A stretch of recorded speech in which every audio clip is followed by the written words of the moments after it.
que muchísimas gracias por ser tantos y por ayudarnos a entender que ahora podemos. Cuando me presentaba Javier y contaba lo de aquel altercado que tuve con 22 diputados del Partido Popular, 22, que me querían meter a mí, pobrecito, en la cárcel.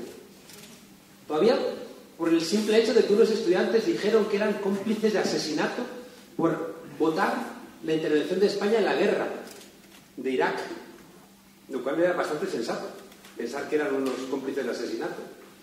Y cuando decías eso me acordaba hace 3 o 4 días que alguien me mandó un tuit diciendo que qué ironías de la vida que el alcalde de Burgos, el de Gamonal, se llame La Calle y que tú te llames Monedero, ¿no? Es como una de esas contradicciones que la vida nos brinda, ¿no? Bueno,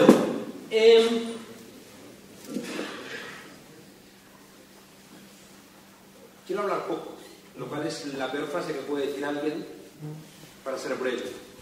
Hemos dicho que somos una piedra en el estanque, somos la pregunta incómoda a este régimen existente.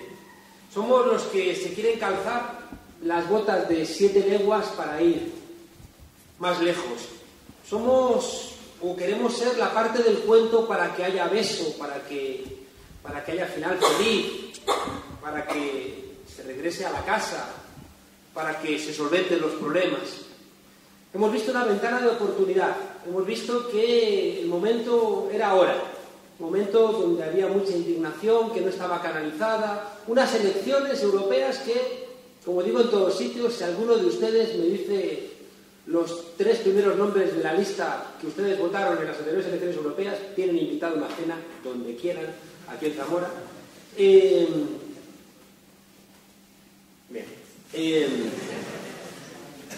Un momento en donde, fíjense ustedes, ocurría que íbamos a romper el cuento. Parece que el viento había desenterrado la lámpara, que Aladino estaba ahí, que la había afrontado, que iba a salir el genio, pero que al final todo se desbarataba porque quien tenía que hacer sus deberes no los estaba haciendo. Sabemos, porque somos algunos profesores de ciencia política, que primero es el movimiento y después es el instrumento político. Y sabemos que en nuestro país, bueno, salimos de la dictadura, lo ha contado Teresa, como salimos, el último presidente de la dictadura fue el primer presidente de la democracia, y hubo una construcción de partidos políticos como buenamente se pudo. No vamos a hablar de eso ahora. Pero lo que sí que es cierto es que todo ese elemento que hizo que el franquismo no continuara, porque Franco murió en la cama, pero el franquismo murió en la calle. Entre el año 74 y el año 79 fueron los años de mayor conflictividad laboral de este país. Y como decía nuestro amigo Vázquez Montalbán, aquello fue una correlación de debilidades. El pueblo que quería cambiar fue lo suficientemente fuerte como para evitar que el franquismo continuara. Y lo intentaron, incluido el rey, que fue nombrando cambios en virtud de las presiones populares. Pero luego no fuimos lo suficientemente fuertes como para lograr una ruptura. Y ahí encontramos, ¿no?, este mal equilibrio. Seguimos peleando y por eso vino el 23 de febrero a redisciplinarnos. Porque aquel fue un golpe que triunfó, no es un golpe que fracasó, ni mucho menos. Consiguieron el 100% de sus objetivos. Y entró el Partido Socialista en el gobierno ya bastante disciplinado. Bueno, pues la segunda vez que hubo un movimiento fue en el referéndum de la OTAN, donde ha sido la única vez donde nos han preguntado de verdad algo. Más o menos, porque había solamente una televisión y estaba manipulada. Pero fíjense ustedes, de aquel movimiento anti-OTAN surgió la tercera fuerza parlamentaria de este país, con un gran impulso, que consiguió muchas cosas, que fue Izquierda Unida. Ahora mismo estamos en un momento histórico donde ha vuelto a haber un movimiento, que ha sido el 15N, las mareas, todo ese movimiento indignado. Y la pregunta es, ¿hay instrumento político para responder a ese movimiento o no lo hay? Nuestra lectura ha sido que en este momento había un movimiento. Aquellos que les correspondía constituirse como movimiento político estaban en otra. Por un lado, veíamos que seguíamos insistiendo en el Frente Judaico de Liberación y el Frente de Liberación Judaica. Es decir, seguíamos insistiendo en la fragmentación. Y una fragmentación que después no se verifica en ningún tipo de contenido programático, sino que debe estar en otras razones que se nos escapan a los ciudadanos de a pie. En segundo lugar, veíamos que había una complacencia y que bastaba para algunos esperar que le cayeran las migajas de la crisis del régimen del 78. Y algunos parecía que estaban encantados de conocerse con recibir el 10%, el 12%, el 14% en las encuestas, que después se van a quedar en el 8%. Y en tercer lugar, veíamos que todo ese movimiento indignado, toda esa gente que estaba hasta las narices de la vieja política, no encontraba dónde enamorarse para poner todo su caudal de rabia al servicio de una transformación. Y por tanto, fíjense ustedes, estos tres rasgos: no buscar la unidad, conformarse con las migajas y no ser capaces de convocar al grueso de la ciudadanía, nos estaban llamando a gritos: haced algo. Y como somos profesores de ciencia política, pues si fuéramos músicos habríamos hecho una sinfonía.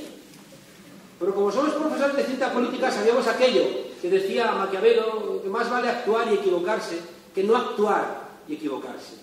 Y entendimos que era el momento de tirar una piedra en el estanque y que esas plácidas aguas empezaran a moverse. Leyendo el Manifiesto Comunista, uno recuerda al bueno de Marx. Hay que leer otra vez a Marx, pero no hay que leerlo de una manera tonta.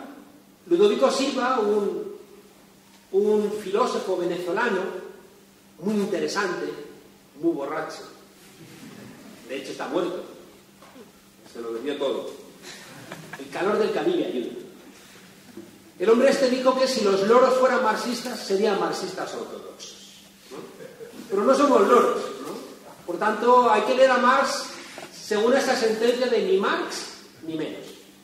Es decir, tenemos que leer a Marx porque nos enseña muchas cosas, pero no leerlo siempre para ver si un grupúsculo le da en la cabeza al otro grupúsculo con su lectura intencionada de Marx, porque eso no sirve para absolutamente nada. Uno lee el Manifiesto Comunista y Marx dice: dicen que los comunistas os vamos a quitar la vivienda, pero si ya no tenéis vivienda. Dicen que los comunistas van a romper el matrimonio, pero si ya no hay matrimonio ni nada, si está todo el mundo trabajando a todas horas. De alguna manera nos han dicho a Podemos: es que venís a dividir. Pues yo miro la encuesta del CIS de ayer y me dice que la mitad de este país todavía no encuentra razones para votar. Por tanto, ese gran argumento, ¿no?, de que venís a dividir, no, venimos a intentar enamorar, venimos a intentar que este cuento no termine mal, como decía el poeta Gil de Viedma. Muchas gracias. Como decía el poeta Gil de Viedma, que el cuento de España sabemos cómo termina, porque termina mal. No queremos que termine mal este cuento. Claro, pero la pregunta entonces importante es, bueno, con todo lo que ha planteado Teresa, con tanta nitidez, con todo lo que sabemos, con tanto enfado que tenemos, ¿por qué no somos capaces entonces de cambiar las cosas? Y ahí me van a permitir que hagamos un poquito de análisis. Podemos es un movimiento, fíjense ustedes, que ha sido muy irreverente. Hemos aprendido algo también del 15M. La sabiduría del 15M fue su ignorancia. La sabiduría del 15M fue no saber determinadas cosas, o no querer saberlas. Y gracias a que no las sabía, tuvo el coraje de hacer preguntas incómodas que de repente asombraron al mundo.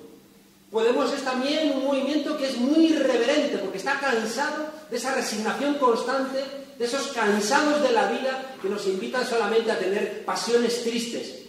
Nos negamos a tener pasiones tristes. Y siendo irreverentes, yo no dejo de contar, lo he contado en el último libro que he perpetrado, una historia que me contó un cura colombiano que me gusta mucho contar. Me van a permitir que le robe un minuto para contársela, porque creo que responde muy bien al corazón de lo que queremos montar. Es una historia bíblica importante. Saben ustedes que el pueblo judío es el que tiene el contrato con Dios, y el referente claro de ese contrato pues era Abraham, ¿no?, que era el obediente, ¿no? Entonces, noche cerrada en casa de Abraham, allá por Canaán, y en esa noche cerrada se oye una voz profunda de ultratumba que dice: Abraham, coge a tu hijo Isaac y sacrifícalo en señal de amor por Dios Todopoderoso. Abraham, como siempre obediente, dice: sí, Señor. Sara llorando dice: pero Abraham, calla, mujer, despierta al niño, pero que despiertes al niño. La pobre mujer va a despertar al niño, el niño se despierta. ¿Qué pasa, madre? Hijo, ve con padre a un sacrificio. Se viste, se encamina, y por el camino Abraham iba recibiendo la interrogación de su hijo. Le iba diciendo: padre, ¿y el animal del sacrificio? Y Abraham decía: ya lo vemos, ¿no? Y cuando llegan a un claro, Abraham coge a su hijo lo pone encima de una pila de madera, le abre la camisita, saca el puñal y cuando está a punto de descargárselo en el pecho sigue una voz profunda de ultratumba que dice: Abraham, detente, ya has demostrado tu amor por Dios Todopoderoso. Guarda el puñal y regresa a casa con los tuyos. Y Abraham, el obediente, guarda el puñal, se enrumba hacia su casa y el joven Isaac se incorpora y dice: si no llego a aprender para ventríloco, este loco me asesina. Bueno, pues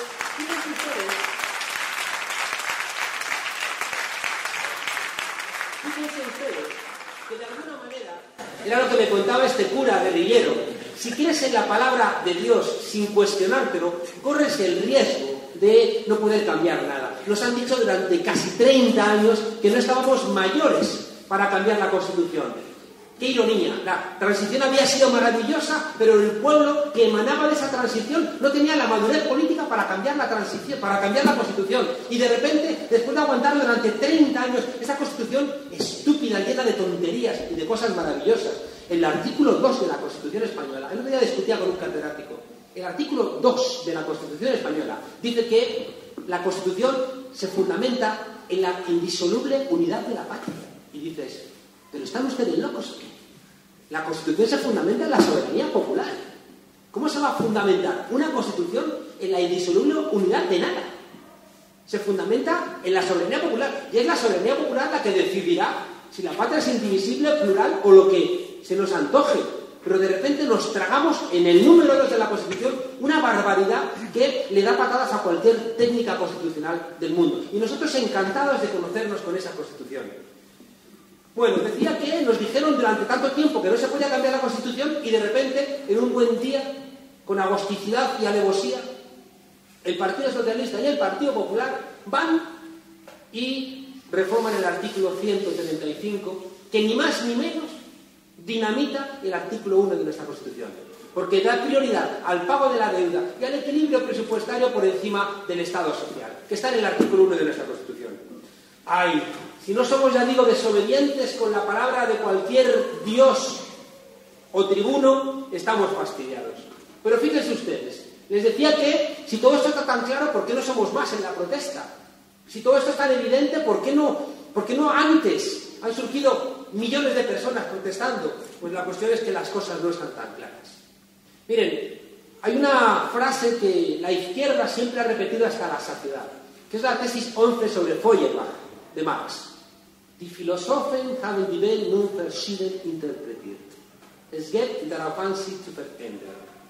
Ustedes se preguntarán por qué lo digo en alemán. Para hacerme el listo. No tiene ningún otro tipo de motivación. Y sobre todo porque, como siempre están los servicios de orden escuchándonos, para que cuando luego hagan el informe digan: estos saben idiomas, ¿no?